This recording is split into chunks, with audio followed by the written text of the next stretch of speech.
My husband drove me to my pregnancy checkup. The nurse discreetly showed me her phone, pointing to the girl in the picture, and asked, "Is this his wife? Do you know her? Last month, he was the one who brought her here to get an abortion." I stared at the screen, and the person in the image was my own sister-in-law. I only did one thing, and my sister-in-law went crazy while my entire in-laws family was left frozen in shock. At that moment, I was sitting in a cloud-comfortable sofa in the waiting room of the most exclusive private OB/GYN clinic in Atlanta, Georgia. My 16-week belly was barely noticeable, but my hand rested on it unconsciously, stroking it gently, as if afraid to wake the tiny life growing inside. Sunlight streamed through the huge window, painting a warm, golden rectangle on the floor. Everything around me was bright, elegant, and silent. Welcome to Betty's Stories. I share new life stories here every day, and I'd really appreciate it if you hit subscribe and liked my video. Now, let's jump back into my story.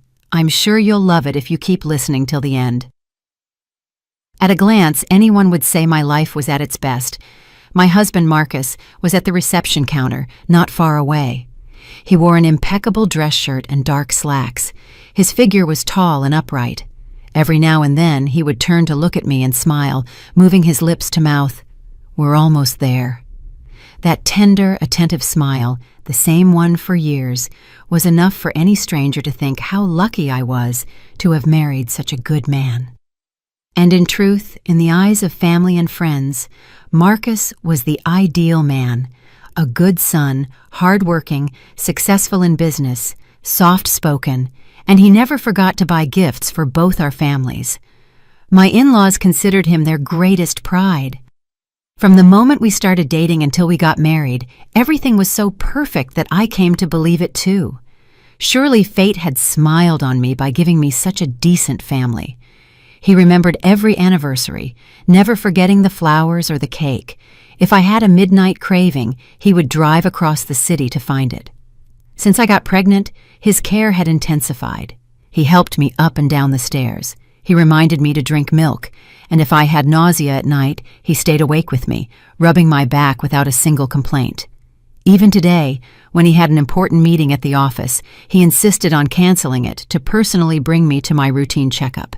He took care of everything, parking the car, getting our number, carrying my medical history, and even placing a glass of warm water next to me.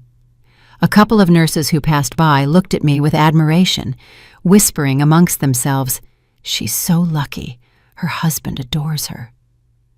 Those glances soothed the vague anxiety I was feeling, because to tell the truth, I hadn't been completely at ease lately.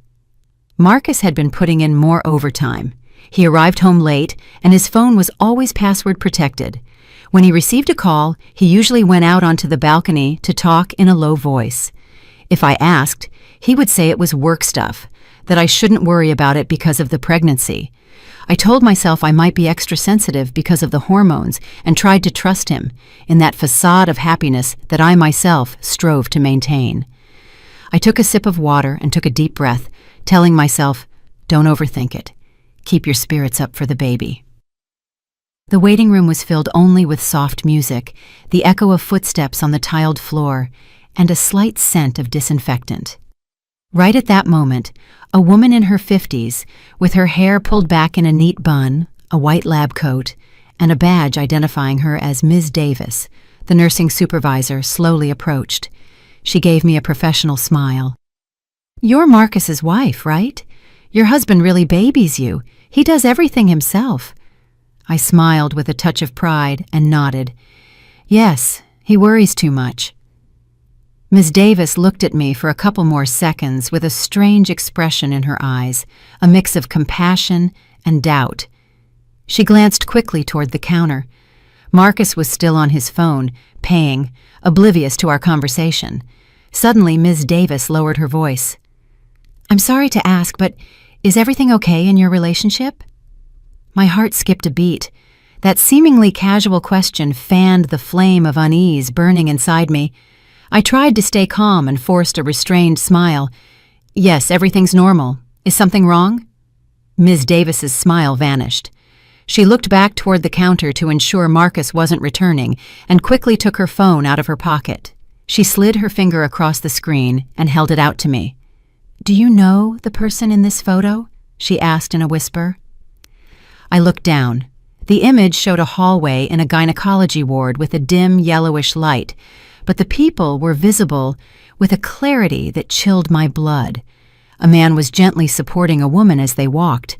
The woman wore a mask, her face was pale, and she held her stomach, so weak she seemed to lean entirely on him. The man tilted his head down with a look full of concern. I didn't need a second glance to recognize the man as my husband. That back, that profile, even the way he placed his hand on the woman's back, was all too familiar. As for the woman, even though she wore a mask, her eyes and her figure were enough to recognize her. It was Chanel, the wife of my brother-in-law Andre. It was my sister-in-law. For an instant, a deafening buzz filled my head, as if someone had hit me with a hammer. The entire luxurious and warm environment turned into a cruel joke. My hand became rigid on my belly. I stared fixedly at the screen, my eyes so wide they hurt, my throat dry. "When was this picture taken?" My voice sounded hoarse and strange. I was even frightened to hear it myself. Ms. Davis replied firmly. "Last month, exactly on the 15th, they came to the gynecology floor of this hospital. I was on duty and saw clearly how he managed the paperwork. He paid and signed the documents. The girl underwent a termination of pregnancy. The fetus was already over 4 months old. It wasn't a minor thing." I felt an icy coldness. Last month, the 15th. I searched my memory. That exact day, Marcus told me he had a 2-day business trip and wouldn't be coming home. And Chanel told the whole family she felt unwell and was going to rest at her mother's house in the suburbs. I remember my brother-in-law Andre complaining at dinner that his wife was always delicate and was bored to death at home. The loose pieces of the puzzle suddenly clicked together to form a clear image. Over 4 months. That meant this pregnancy existed long before I discovered mine. My stomach churned with nausea, and I didn't know if it was because of my own pregnancy or the disgust. Ms. Davis sighed and whispered, "At the time, I thought they were husband and wife. He called her babe. He comforted her very affectionately. She was crying a lot, and he held her by the shoulders, saying things like, 'We'll get another chance. Don't cry anymore.' Today, seeing him bring you for your checkup, I was stunned. You're pregnant, and I was afraid you wouldn't be able to handle it. That's why I asked you earlier." Every word was like a knife stabbed to my chest. "Babe, we'll get another chance." They were phrases he had said to me too. It turns out that besides me, he had another woman, and on top of that, it was my sister-in-law.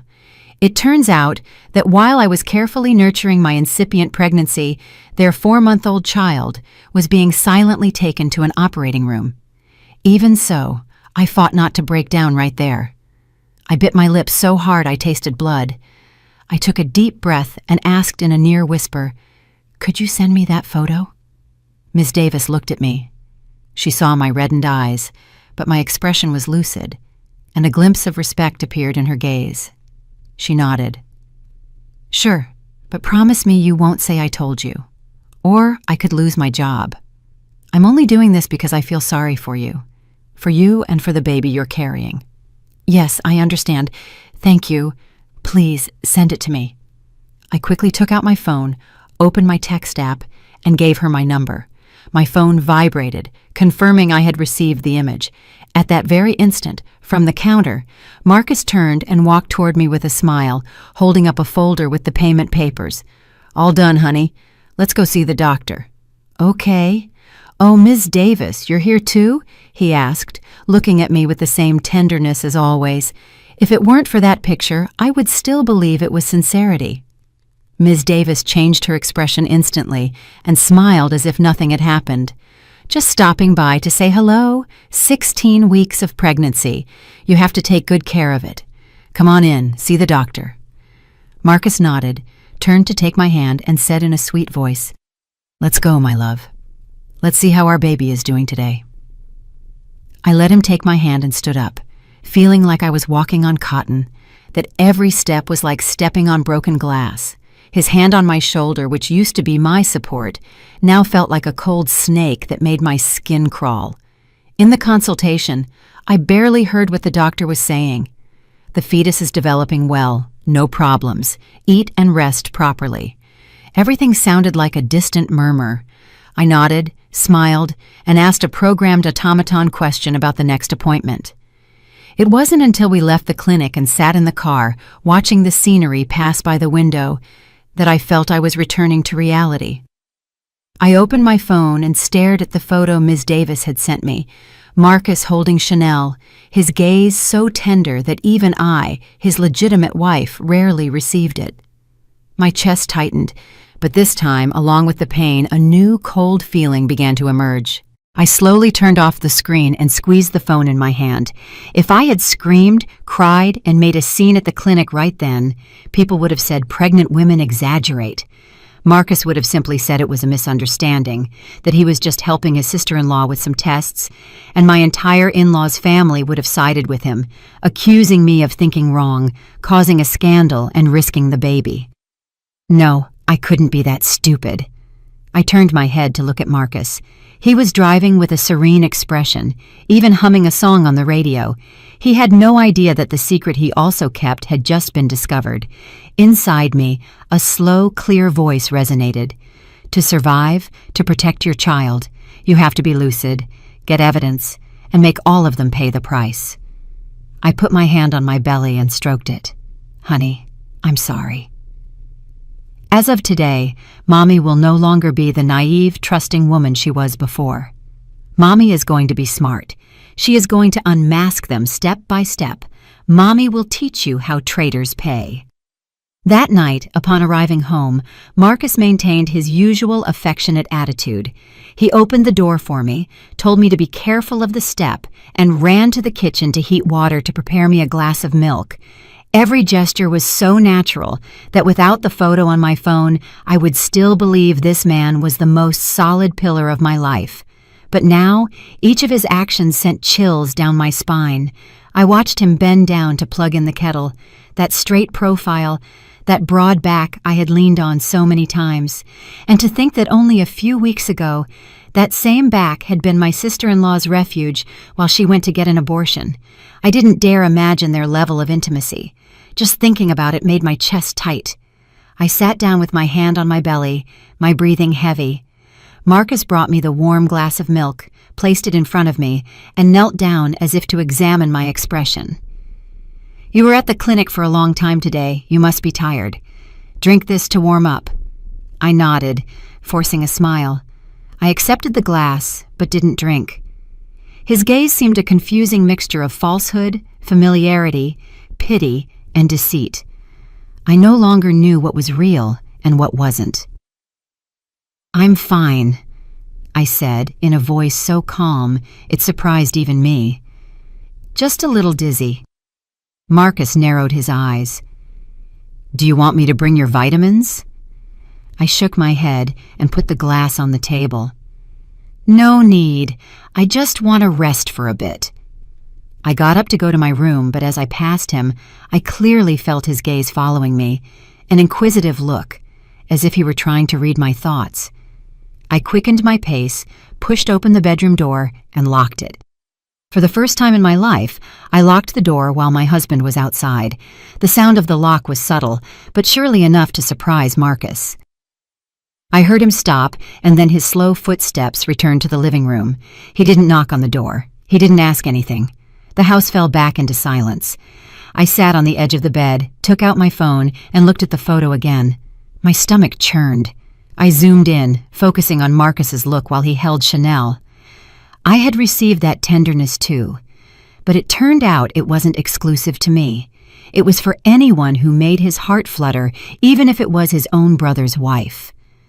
I gritted my teeth. I couldn't break down. I couldn't allow the baby I was carrying to suffer this pain with me. The first thing I had to do was verify everything clearly. I opened my menstrual cycle app on my phone and checked the last time Marcus and I had been together before I got pregnant. Then I compared it with the weeks of gestation the doctor had told me. Everything fit. Nothing strange. But what about Chanel's baby? 4 months. That meant during that time, Marcus had told me he was constantly traveling for work, even coming home very late some nights. He said he had missed flights or gotten stuck in meetings, and I, stupid me, believed it all. I wondered if Andre, my brother-in-law, knew that Chanel had had an abortion. It was hard to believe a husband could remain so calm while his wife had an abortion without him present. Or did Andre not know? The idea chilled my blood. If Andre knew, why did they act normally at family meals? And if he didn't know, then that baby was undoubtedly not his. I gasped, feeling like I had just brushed against a truth even darker than I imagined. Outside, I could hear the sound of the television. Marcus was watching the news at just the right volume. He continued with his life as if nothing had happened, as if he had no worries, while I, in this locked room, was the one who had to swallow the pain he had caused me. I lay down on the bed, hugged a pillow, and took a deep breath. I couldn't rush. I couldn't let emotions take over. I had to wait for the right opportunity to investigate. To protect myself and my child, I couldn't act lightly. Close to 11 o'clock that night, someone knocked on the door. "Are you asleep?" Marcus asked. I kept my voice calm. "Yes, you should go to sleep too." There was a long silence. Marcus must have felt my attitude was strange, but he couldn't know why. Finally, he said, "I left warm milk on the table for you. Remember to drink it tomorrow when you wake up." I didn't answer. A moment later, I heard his footsteps walking away and the door to the other room closing. I couldn't sleep that night. Every time I closed my eyes, the image of Marcus holding Chanel appeared. The initial pain had diminished a bit, giving way to a lucid determination. I had to know why they did it, why they betrayed me, why they dared to trample on the family I had built. Almost at dawn, I whispered in the darkness, "Marcus, do you think I'm going to cry and make a scene? That I'm going to be the same weak woman as before? You're wrong. I'm going to let you reveal your true face yourself. I'm going to get the evidence. And when the time comes, your whole family, including you, will have to bow their heads." My belly moved slightly as a response. I stroked it. "Calm down, my love." It was the first time I felt that inside me was no longer the docile wife, but a mother preparing to fight for her unborn child. The next morning, when I left the room, Marcus was already up. He was in the kitchen meticulously preparing 2 plates of omelets and toast and a glass of warm soy milk. The morning light poured through the window, creating a strange atmosphere of peace. Seeing the scene, for an instant, my heart still felt a slight tremor, a residue of that faint affection I once felt for him. But then the image of Chanel leaning on Marcus's chest returned like a stab. In a second, all the tenderness in me vanished.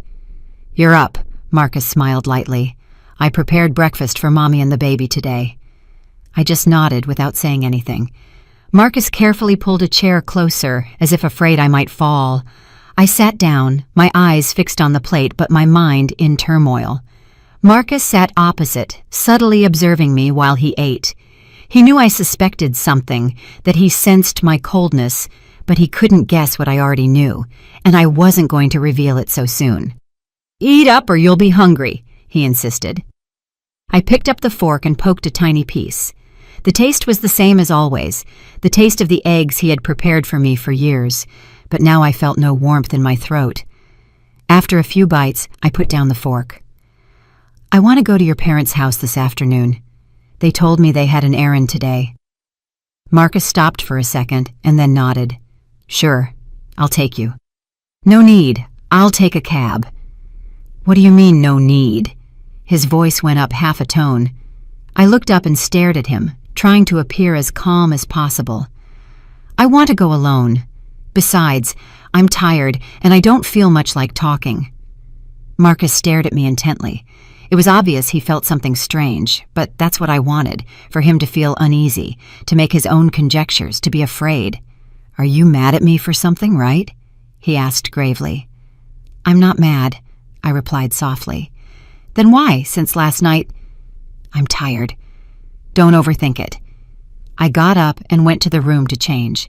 I knew that when I returned, Marcus would still be sitting there, motionless, his gaze full of suspicion. But I didn't care. A shiver ran down my spine. What he felt now was not even a fraction of what I had suffered seeing that photograph. I arrived at my in-laws' house just as Chanel was sitting on the patio with a glass of orange juice in her hand and her face looking a little pale. Andre, her husband, was pruning some orchids in a corner, whistling cheerfully. Seeing that scene, I felt something indescribable. If Andre knew that his wife had gotten pregnant by another man and had an abortion, could he still whistle like that, or would everything shatter right here? I went into the house. My mother-in-law, Loretta, was watching TV. Seeing me, she smiled. "I took a cab. I had to run some errands." Her gaze paused for an instant. Perhaps she also noticed that something was not as usual, but she didn't ask further. Chanel came in from the patio. Seeing me, she forced a smile. "Hi, sister-in-law. I was just thinking of going to buy some fruit." I looked her directly in the eyes. She froze mid-step. Her smile was briefly caught. I didn't know if it was out of shame or fear. "Are you okay?" I asked, keeping my voice as serene as possible. "Yes, I'm fine," Chanel replied, shifting her gaze and squeezing her hands. I nodded silently and sat on the sofa. My mother-in-law served me a glass of warm water. "Drink, honey. With the pregnancy, you shouldn't walk alone in a cab. It's dangerous. Tell Marcus to take you." I pressed my lips together. If she knew what Marcus had done behind her back, I don't know if she would dare say that. Shortly after, Andre came in smiling. "Sister-in-law, do you want anything? I'm going to buy some." I looked at Andre, the good, simple guy in the family, always respectful and responsible, who had loved me like a sister since I joined the family. He was the one who had promised to take care of Chanel all his life. And now, thinking that his wife was cheating on him with his own brother, I felt as if a hand were squeezing my heart. But no, I couldn't let it go out of compassion. The truth had to come out. I hadn't come today to tell everything. I only wanted to observe Chanel and Andre's reaction. I wanted to see if, in front of me, the woman carrying Marcus's child in her belly, they felt any guilt. Unfortunately, Chanel avoided my gaze, and Andre was so innocent he seemed to know nothing. During the meal, everyone chatted animatedly, except me. Chanel looked at me out of the corner of her eye occasionally and then lowered her head. That gesture did not escape me. When my mother-in-law asked, "Why the long face? Are you not enjoying the food?"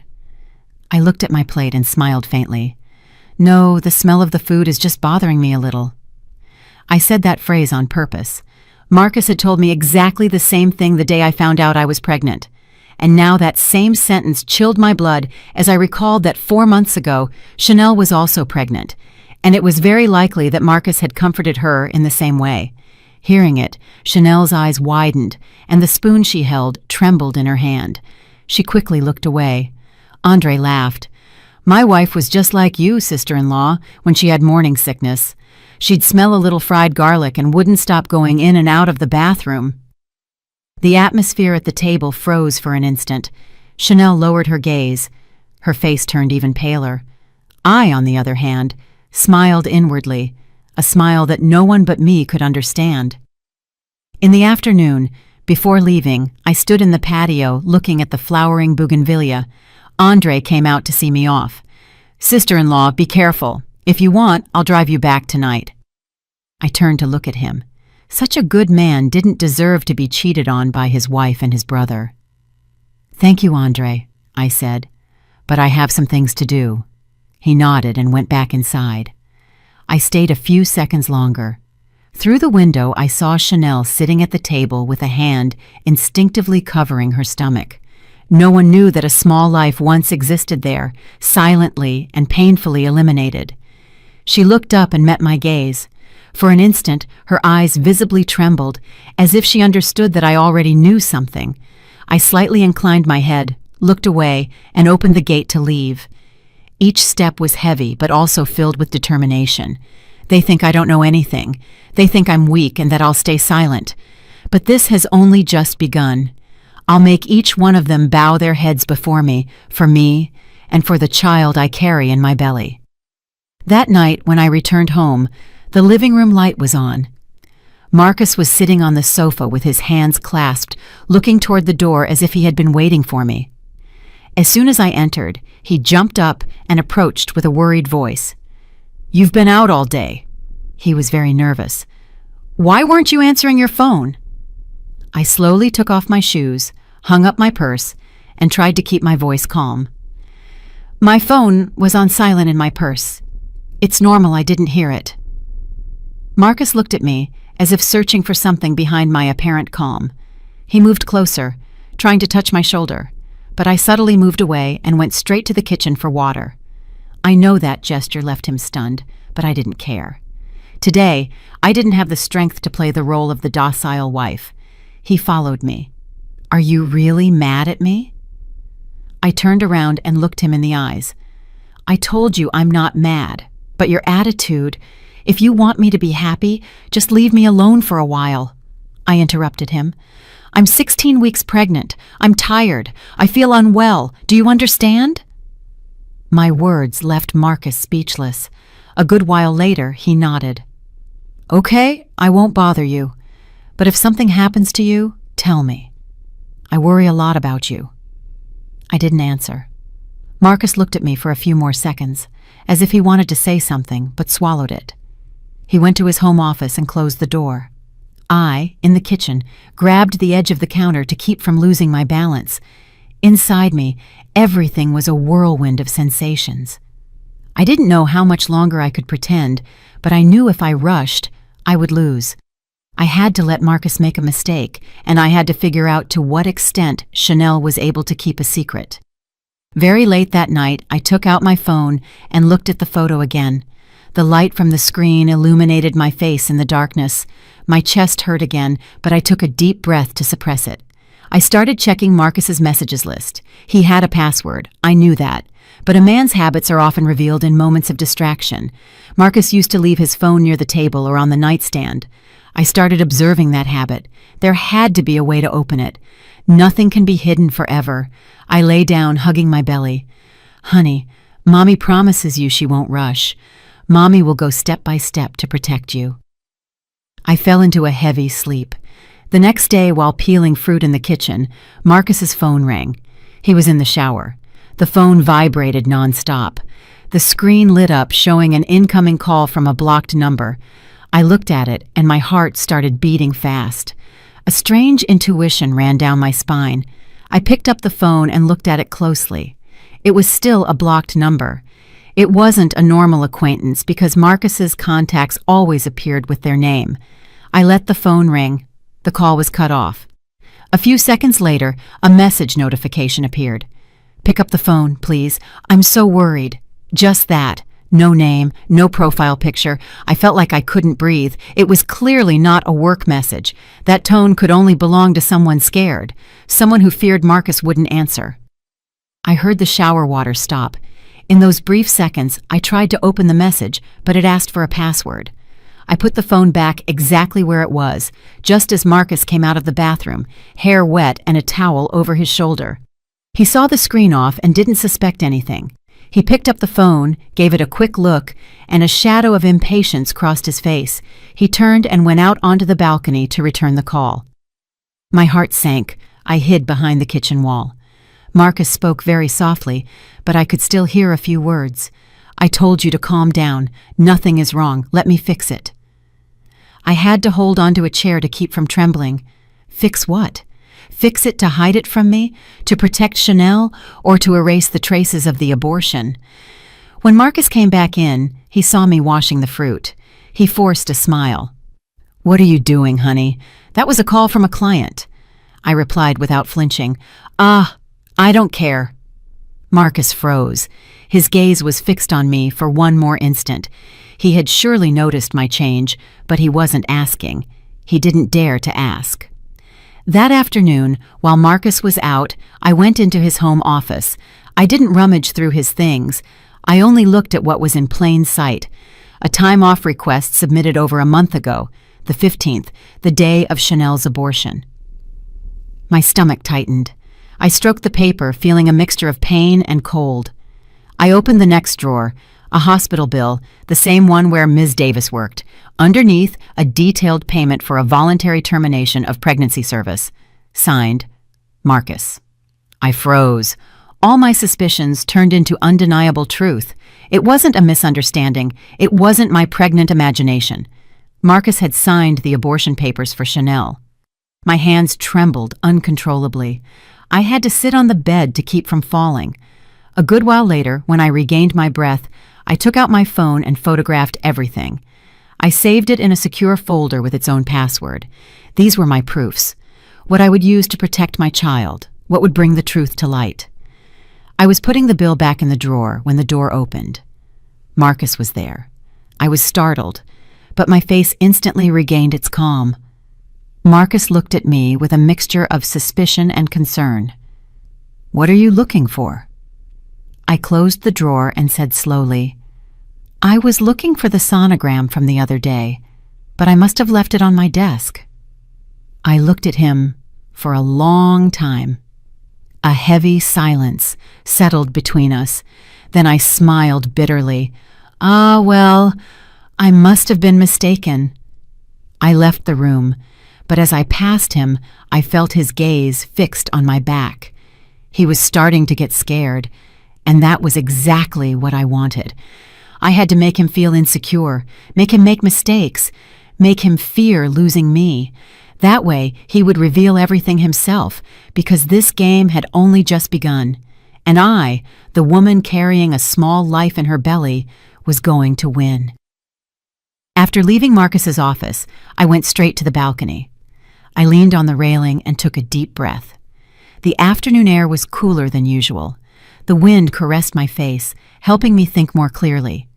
Down in the gated community's common area, children ran and laughed while the building porters chatted quietly, having coffee. Life out there was so peaceful that it was hard to believe that just a few floors up, a woman's heart was slowly being crushed. I put my hand on my belly and stroked it. "Honey, Mommy won't let anyone hurt you ever again." In that instant, I felt a strength I had never had before. Maybe what they say is true. When a woman becomes a mother, she becomes stronger than she ever imagined. The door behind me opened softly. It was Marcus's footsteps. He stopped beside me, also resting his hands on the railing, his face forcibly calm. "Are you really okay, Imani?" I glanced at him. That look would have convinced me before, but now it just seemed like a pretty facade to hide his deceit. "I'm perfectly fine," I replied.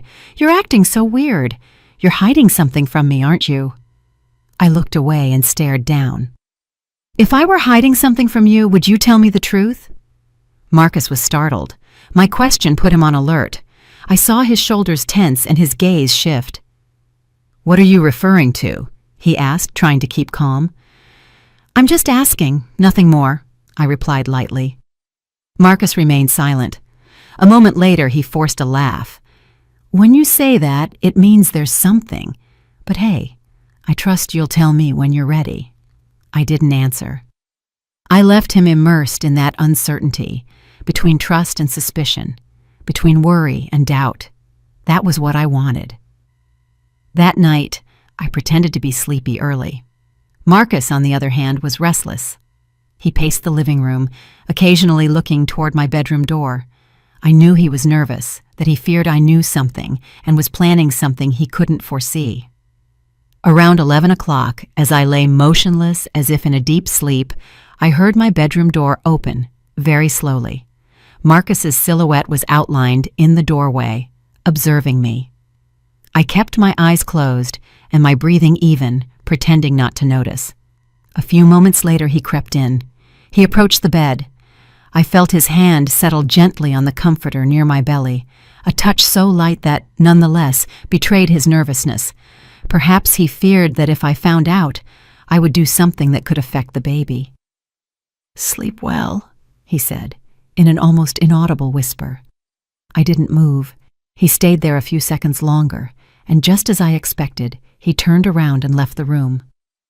I heard the office door open and close. I counted to 60 and then carefully got up and approached the office door. I put my ear to it. Marcus's voice was a murmur. I told you she doesn't know yet. Calm down. Let me see how I fix it.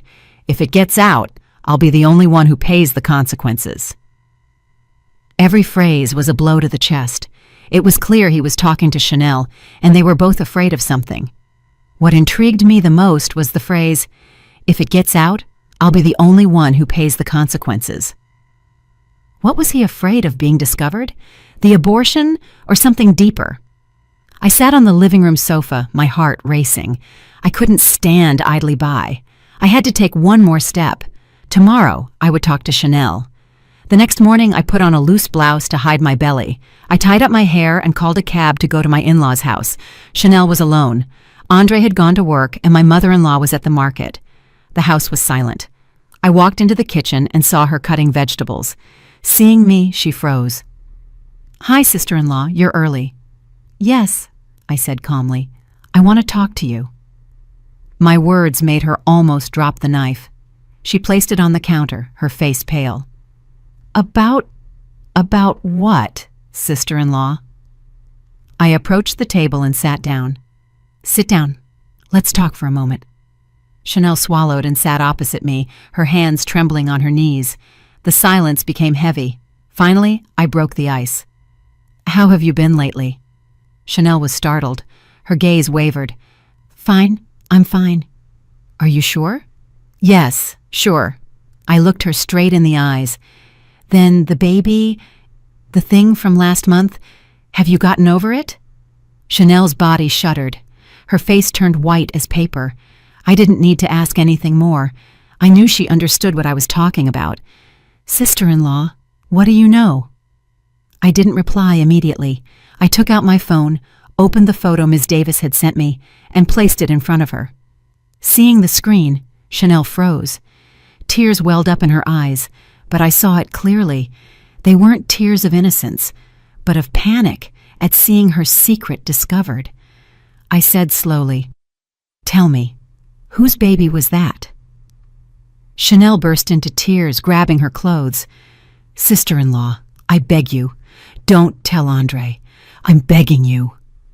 I looked at her, my heart sinking, but I didn't soften. I couldn't. "You dared to do it, and now you don't dare to speak?" I asked gravely. Chanel sobbed. "I made a mistake. It was crazy. But please don't let my husband find out. He would leave me." And I asked, maintaining my calm, "Have you thought about how I feel?" Chanel collapsed, covering her face. "I beg you. I'll do whatever you want, but please don't tell him."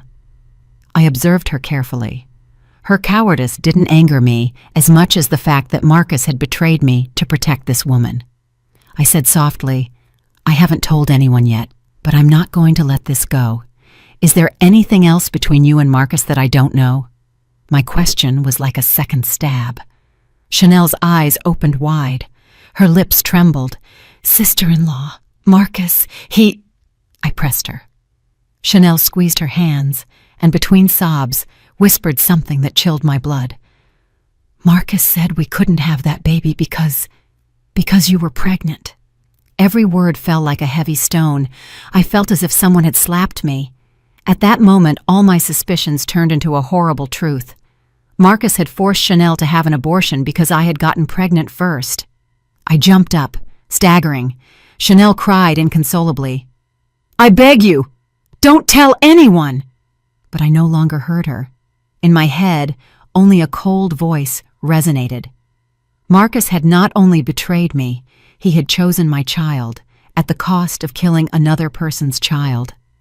I took a deep breath and turned to leave. At the door, I stopped and, without turning around, said, "Pray that I don't discover anything else." Chanel stopped crying. The air became dense. I left my in-laws' house with my hand on my belly and my heart cold as steel. This game had entered a new phase, and defeat would never be an option for me. I left my in-laws' house feeling like I was floating. A mixture of emptiness, pain, rage, and disgust swirled inside me, to the point that I had to lean on the gate to catch my breath. On the street, the traffic, the horns, the conversations, and the laughter of the children continued their normal course, but inside me, everything had collapsed. Marcus forced her to abort because I was pregnant. That phrase repeated in my head again and again, stabbing every corner of my heart. The betrayal was already a devastating blow, but he had gone further. He had chosen my son, sacrificing the life of another to protect his image, to save this family, or for fear that his parents would find out. I didn't know, and I no longer wanted to guess. The only sure thing was that Marcus was no longer the man I once trusted, the one I loved, the one I called my husband. The cab stopped in front of my building. I paid and got out, but when I reached the entrance, I stopped. If I went home now, I would have to see Marcus, hear his lies, bear that look of false affection that hid a cold calculation. I didn't want to. No. Now I opened my phone and searched for a familiar name. Jasmine, my only true friend since college, the only one I could trust. I sent her a message. Jasmine, can I see you now? Less than a minute later, she called me. Where are you? I'm coming right now. An hour later, I was in a small coffee shop near a park. The place was almost empty. I hugged my mug of hot herbal tea, but my hands were still freezing. Jasmine looked at me for a long time and sighed.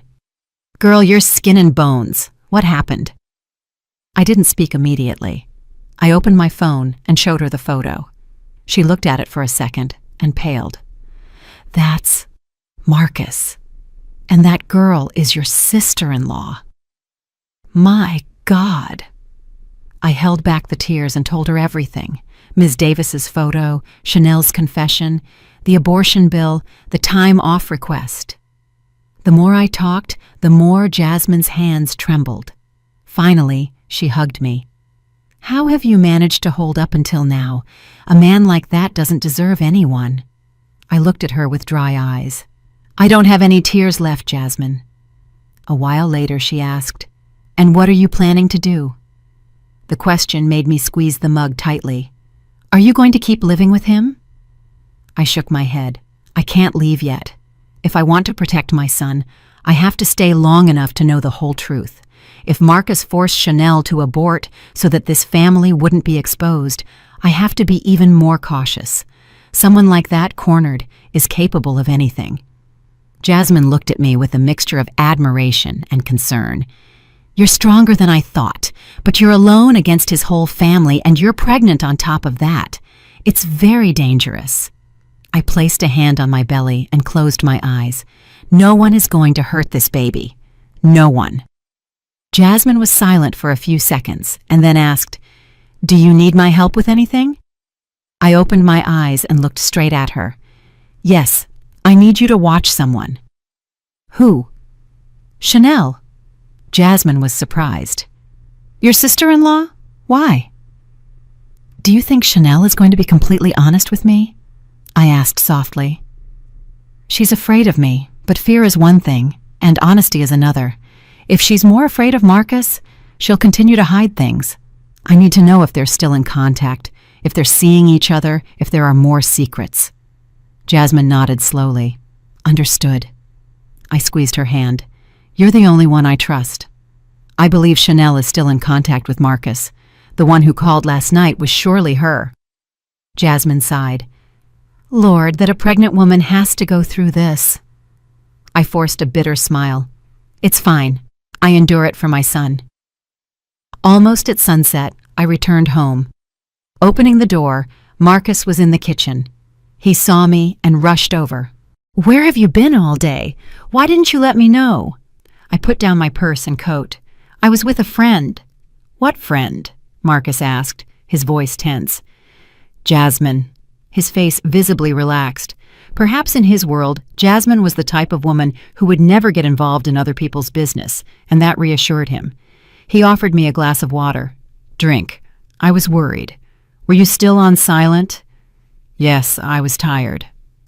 Marcus watched me long and hard, as if trying to decipher what my gaze concealed. I let him look at me. I wanted him to see a wife seemingly sad because of pregnancy discomforts. If something is wrong, tell me, he said softly. I smiled and put a hand on my belly. As long as you worry about the two of us, that's enough. Worrying too much is bad for your health." Those words, light as the wind, made Marcus stop. He looked at me with a strange expression, a mixture of fear and suspicion, as if he had just realized that the woman in front of him was no longer the one from before. I turned and went into my room, closing the door behind me. In the dim light, I leaned on the wall, hand on my belly. "Honey, today I know I've made a lot of progress. Don't worry, Mommy won't do anything crazy. I'll let the truth come out on its own. I'll let everyone take off their mask." I closed my eyes. Tomorrow, I would start investigating Andre, Marcus's brother, because a husband as good as him couldn't suspect nothing. That night, when Marcus was already asleep, I sat up, leaning against the headboard of the bed.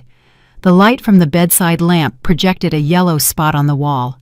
I opened my phone and re-watched the video from that morning, Marcus hugging Chanel. My heart sank, but no longer with the pain of the first days. The pain was transforming into a lucid coldness, an instinct for survival. Marcus slept beside me with even breathing. He didn't know that each of his sighs provoked a bitter laugh in me. A man capable of lying to his wife while hugging her, of signing an abortion and then preparing her breakfast.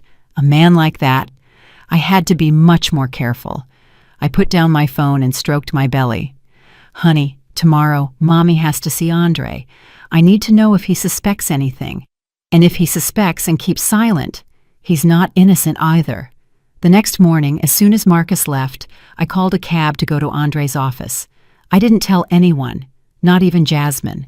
I wanted to see him alone, look him in the eyes, and find out what kind of man he was. His office was small but tidy. I saw him through the glass, working quietly. How could such a sincere man be betrayed without knowing it? I walked in. Seeing me, his face lit up. "Sister-in-law, what are you doing here?" I smiled. "I wanted to see you for a moment. Do you have a minute?" "Sure." He stood up and offered me a chair. "Do you want anything?" I shook my head. "I just want to ask you a couple of things." Andre sat down with a kind smile. "Ask whatever you want." I paused and then asked slowly, "Chanel, have you noticed anything strange about her lately?" Andre pondered. "Chanel, well, normal. Lately, she's a little sad, more sensitive. I guess she's tired." I stared at him, looking for a hint of doubt, but there was nothing, only blind trust. "Haven't you noticed anything strange about Chanel?" I insisted. He smiled.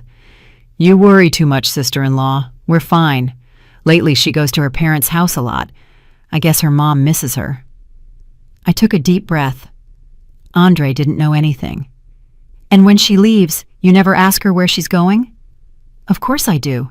But if she tells me she's going to her mother's house, I believe her. I trust my wife, sister-in-law. I trust my wife." Those words hurt me. I had also trusted like that, to the point of lowering my guard with a simple word, only to receive a betrayal. I decided to try something. "Andre, if one day you discovered that your wife was hiding something from you, what would you do?" He frowned, but then smiled. "Hiding what? Chanel is an angel. It's just a hypothetical." Andre thought for a moment. "If it wasn't serious, we would talk to understand each other. But if it was something serious, a betrayal, I don't think I could forgive it. It's difficult to stay together after something like that." My heart pounded. And what if the betrayal came from someone in the family? My question froze him. He looked at me fixedly, his face serious. "What are you trying to tell me, sister-in-law?" I looked out the window. I knew a single word could crumble his entire family, but it wasn't the moment. I turned and said softly, "I just wanted to know what you thought." Andre nodded, but looked at me suspiciously. "Sister-in-law, if something is wrong, you can tell me, you know?" I smiled. "When necessary, I will tell you. For now, watch Chanel a bit. I don't see her well." "I will." He nodded. I stood up, and Andre walked me to the door. Stepping out onto the street, I realized my hands were freezing. Andre was a good man, but his goodness made him vulnerable. Just at that moment, my phone vibrated. A message from Jasmine. News. "Chanel just left your in-laws' house. She took a cab toward your gated community. I stopped dead in my tracks, to my house. "Did she say anything?" I replied. "No, she just asked the cab driver to hurry. I called a cab immediately." Only one thought crossed my mind. What was Chanel doing going to my house? If she was coming to beg me for silence, I would understand. But going while Marcus wasn't there made no sense, unless she was so scared by what I knew that she wanted to talk to Marcus before me. I leaned back in the cab seat, hand on my belly. I felt a warning. Something very dangerous awaited me. The cab sped quickly under the scorching sun. I leaned back in the seat, one hand on my belly, the other gripping my purse. The unease grew. Jasmine sent another message. Chanel got out at the community entrance. She's looking around as if searching for someone. I read the message and felt a pang. She was looking for someone, me or Marcus. Or worse, she feared Andre would find out and wanted to talk to Marcus first. No, I couldn't let them talk alone. If they did, they would plan how to confront me. The cab stopped. I paid and got out. In the distance, I saw a familiar figure near the park benches. Chanel.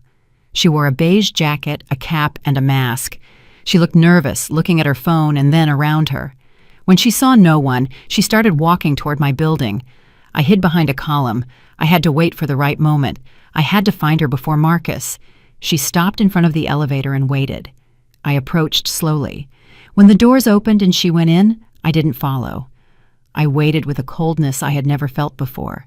The elevator went up to the 8th floor, my floor. I entered the elevator next to it and pressed 8. Stepping out, the hallway was silent, and there, in front of my door, was Chanel. She looked on both sides and raised her hand to knock. The sound of my heels made her turn sharply. Sister-in-law, she stammered, pale.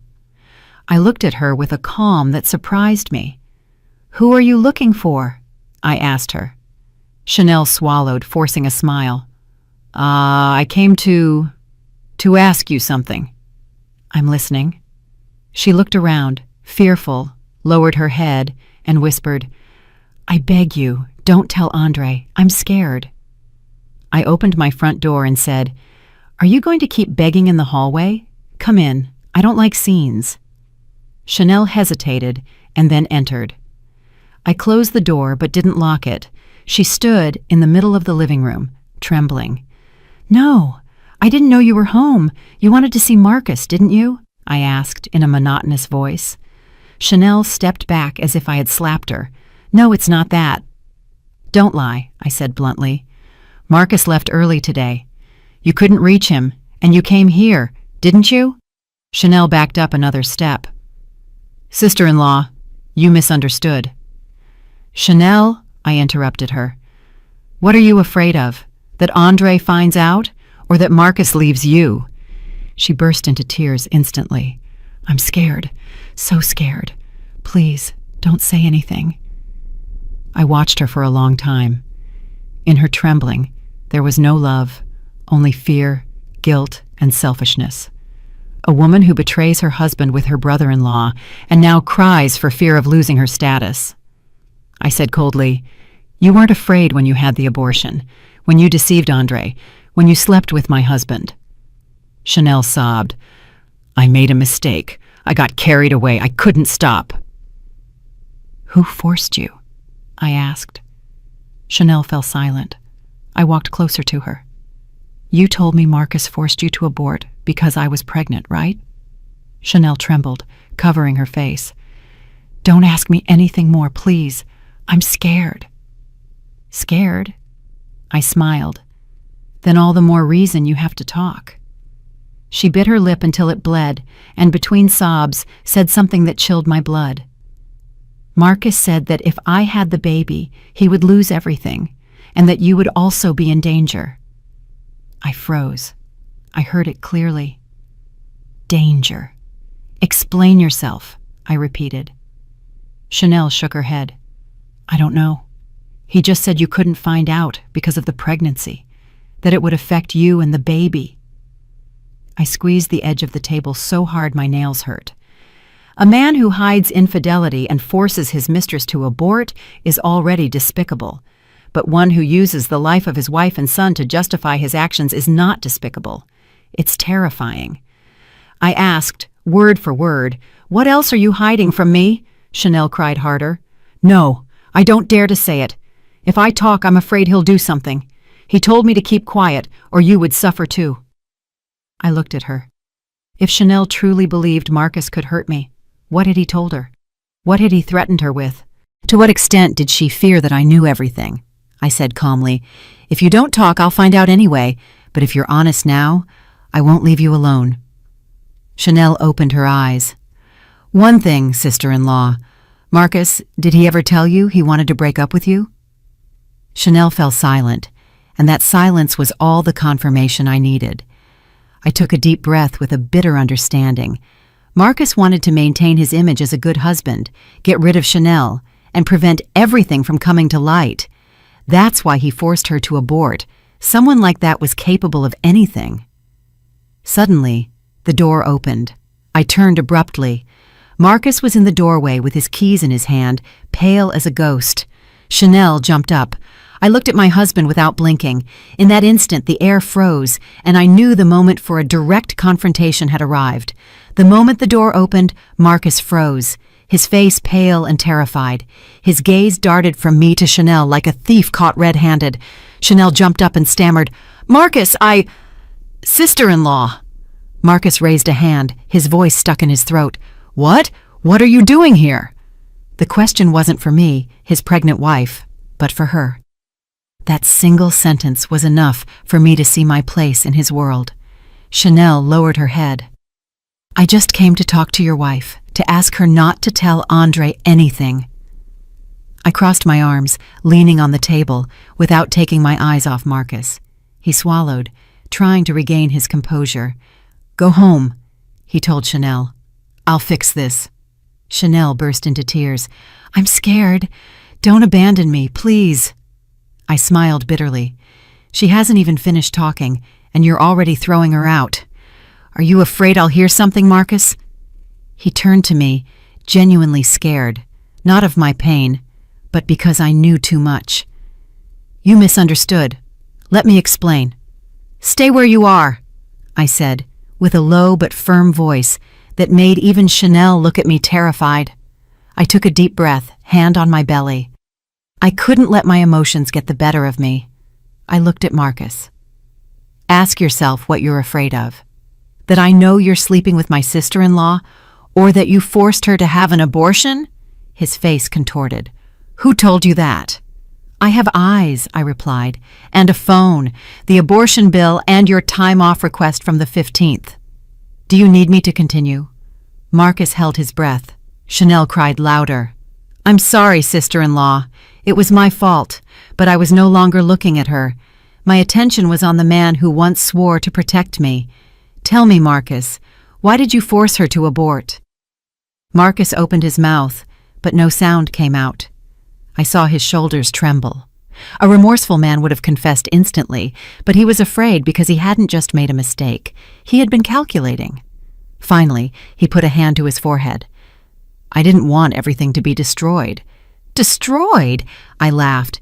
"The only thing you've destroyed is me and the family I believed in." I took a step toward him, and he backed away, avoiding my gaze. "Tell me the truth.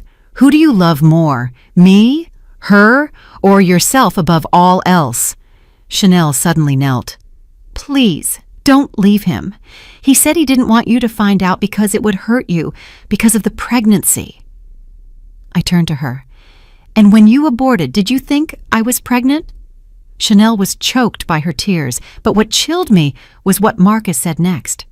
"I made a mistake, but I only wanted to protect you." "Protect me?" I repeated with an empty voice. "By forcing another woman to abort, by lying to me every day." Marcus shook his head. "I wanted to end things with her, but if Andre found out, everything would have broken. My parents. I panicked." I laughed.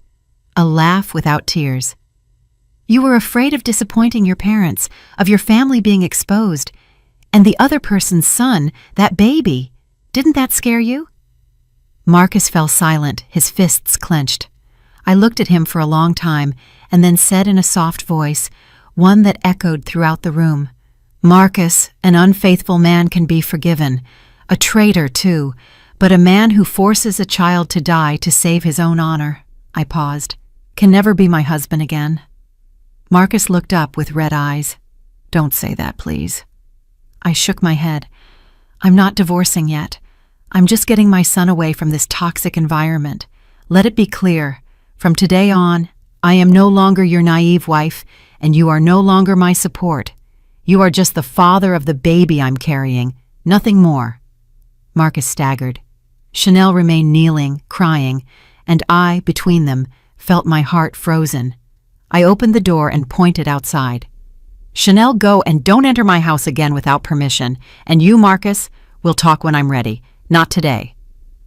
Chanel got up and ran out. When only the two of us remained, I went into my room and said, "Close the door when you leave. I'm tired." I locked myself in the bedroom. Leaning on the door, I placed a hand on my belly. The baby moved. I closed my eyes and whispered, "Mommy will protect you, even if I have to fight the whole world." I closed my bedroom door, but I could still hear Marcus's agitated breathing outside, like a cornered animal. I felt no pity, not even rage, just a chilling emptiness. I sat on the bed with my hand on my belly. The baby moved, reminding me that I couldn't break down. Outside, after a long silence, Marcus whispered, "I'm sorry. I'll wait until you're ready to talk." I heard his footsteps move away and the front door close. The house fell silent. I lay down, but I couldn't sleep. Everything repeated in my head.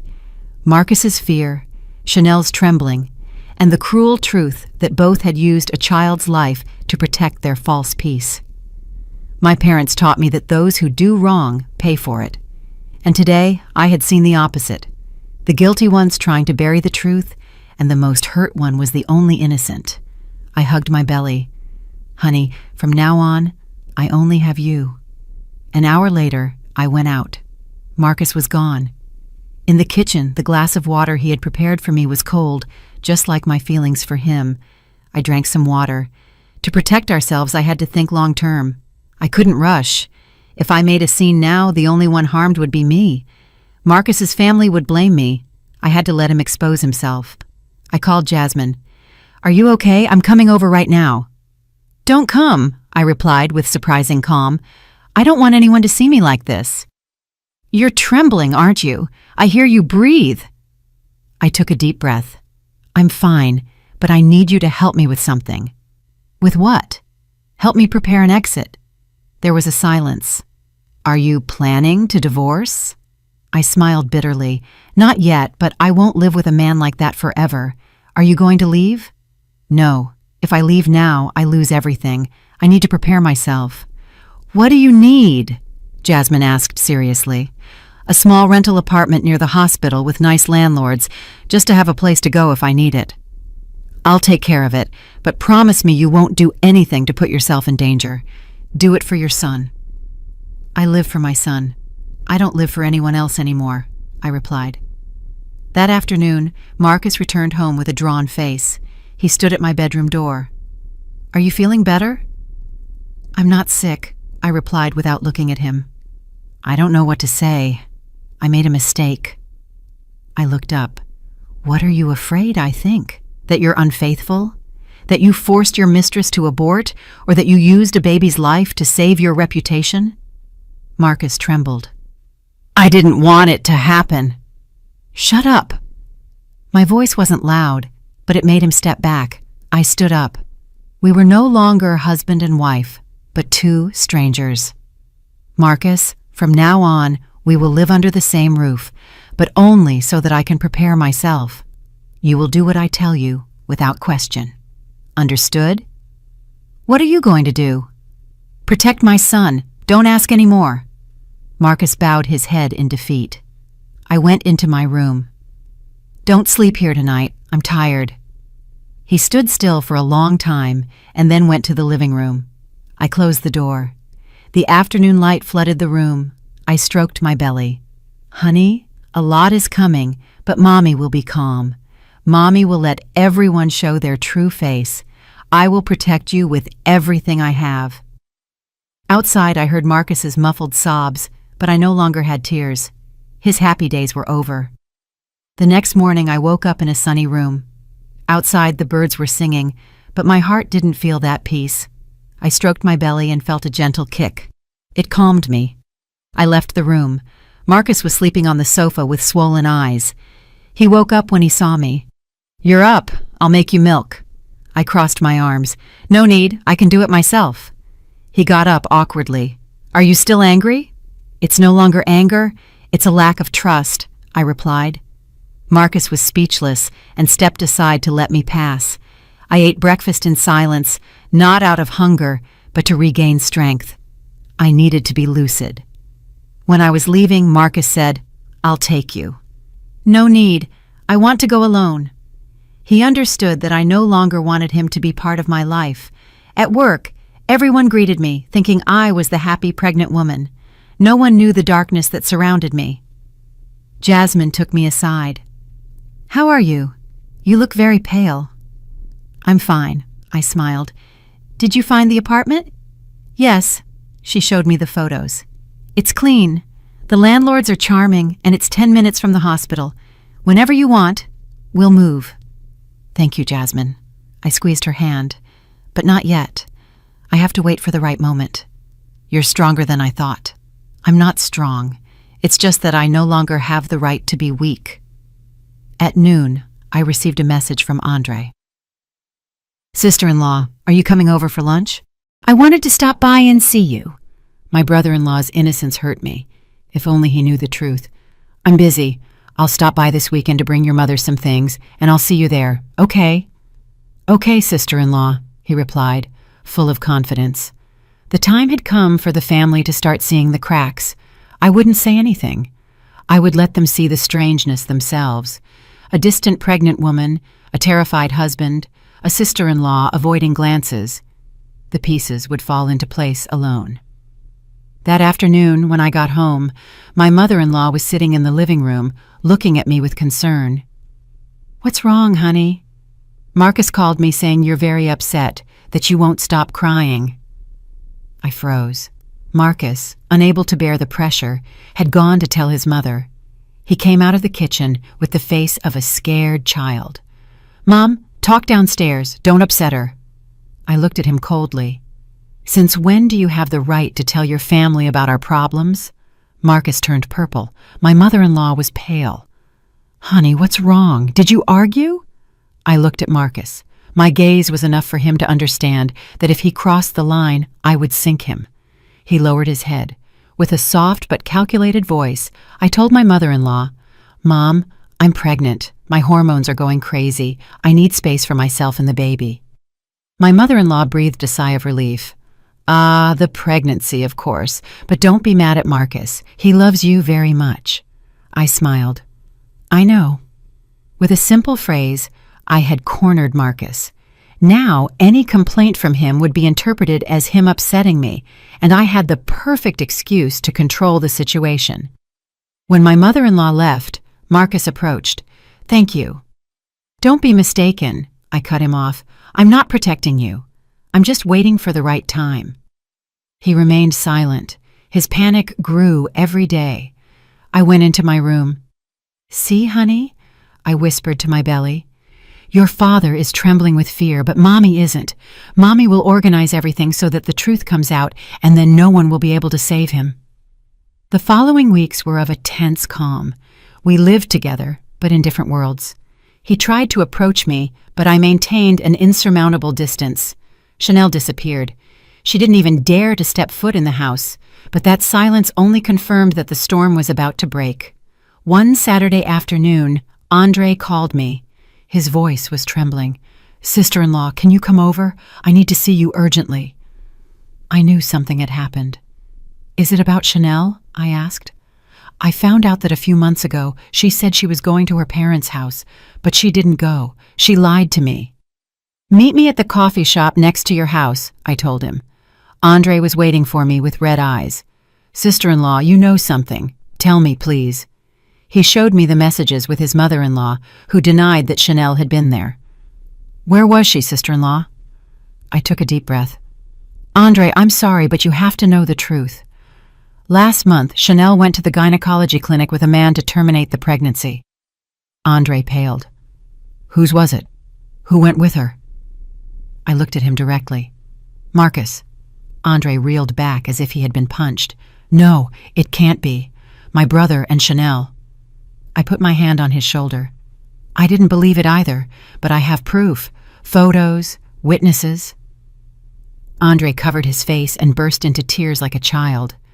When he looked up, his expression had changed. The pain had turned into rage. My brother knows, you know. This is messed up. Yes, I have to see him. I have to ask him. Andre, listen to me. I stopped him. Don't do anything crazy. You have to think about your parents. He nodded, but his eyes burned with anger. That night, my in-laws' house exploded. Andre burst in front of the whole family and threw his phone at Marcus. Brother, tell me whose baby Chanel aborted. Everyone was frozen. My in-laws speechless, Marcus white as the wall, Chanel kneeling, crying. I watched from the doorway as the truth consumed them. It's true, son, my mother-in-law sobbed. Marcus collapsed. I'm sorry, Mom. I made a mistake. Andre lunged to hit him, but I stopped him. Don't destroy yourself for them, Andre. The next day, I presented a document, but it wasn't for divorce.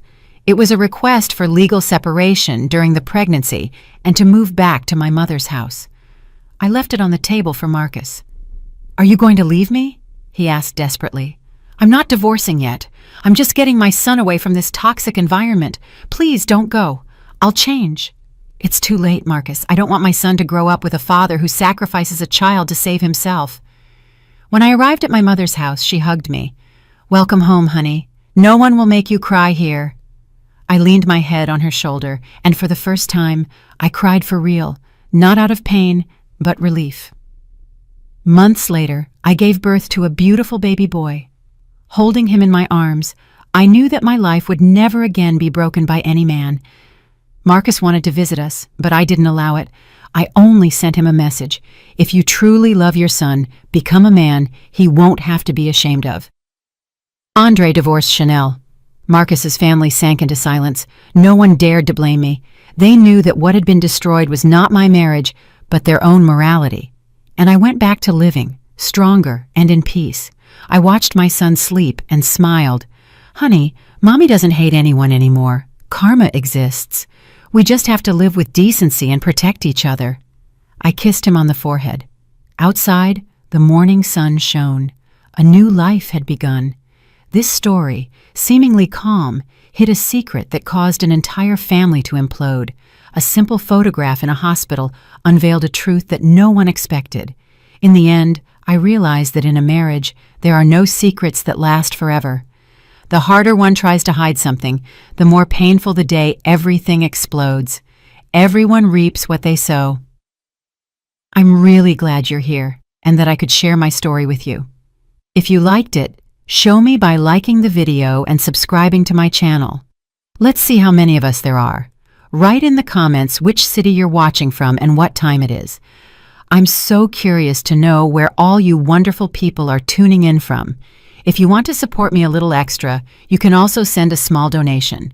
I share new life stories for you every single day. And now, 2 of my most popular stories will pop up on the screen so you can choose what to watch next.